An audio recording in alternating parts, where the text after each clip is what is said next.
Oops. Hi, Kathia Woods, the Philadelphia Tribune. Hello, ladies. How are Hello. you today? Doing well. How are you?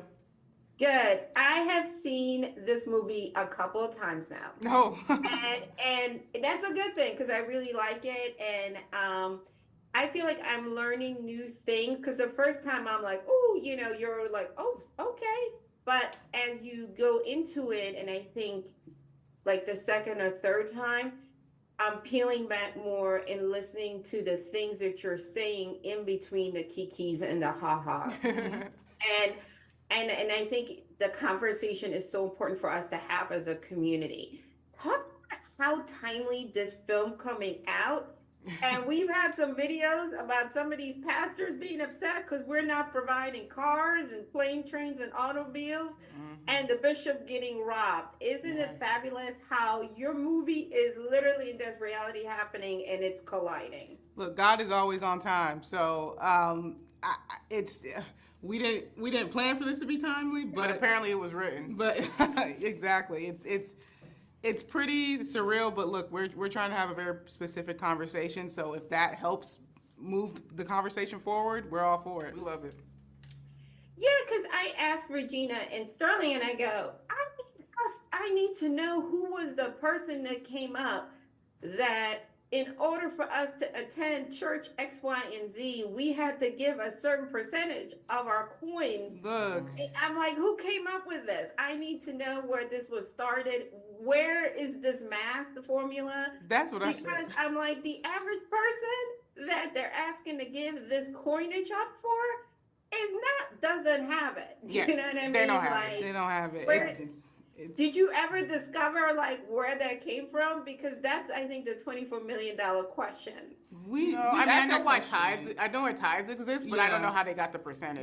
The specific percentage where we cannot I'm find. sure someone just made it up. That was the percentage that person needed at the time. Right, that suited their interest at the time, and then that's what it came to be. Like, yeah. Absolutely. We're also living in a time where, especially coming out of COVID, and every day we got a new disease, God help us.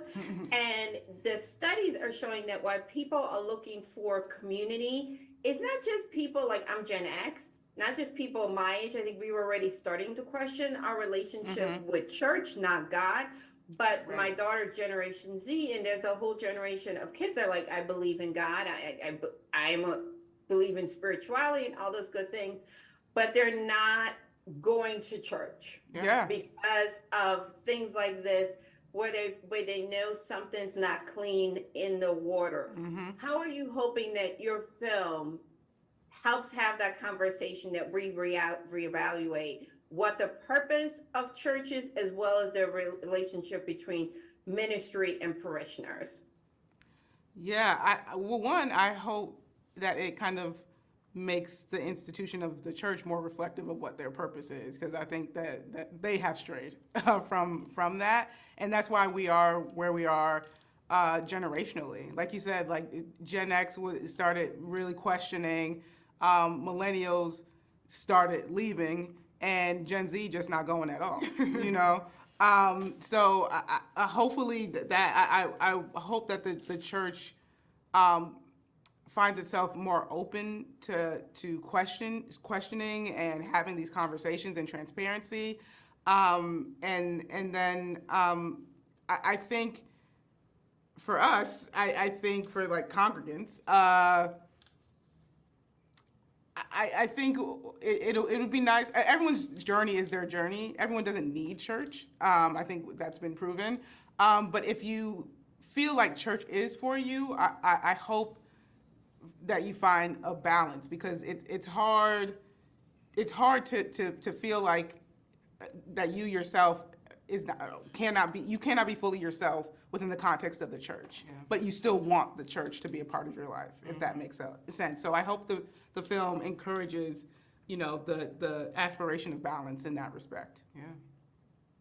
The other thing is, which is also another really important, we've had a lot of great entertainment and programs, and this movie definitely is part of that conversation where we talk about sexuality in the Black community.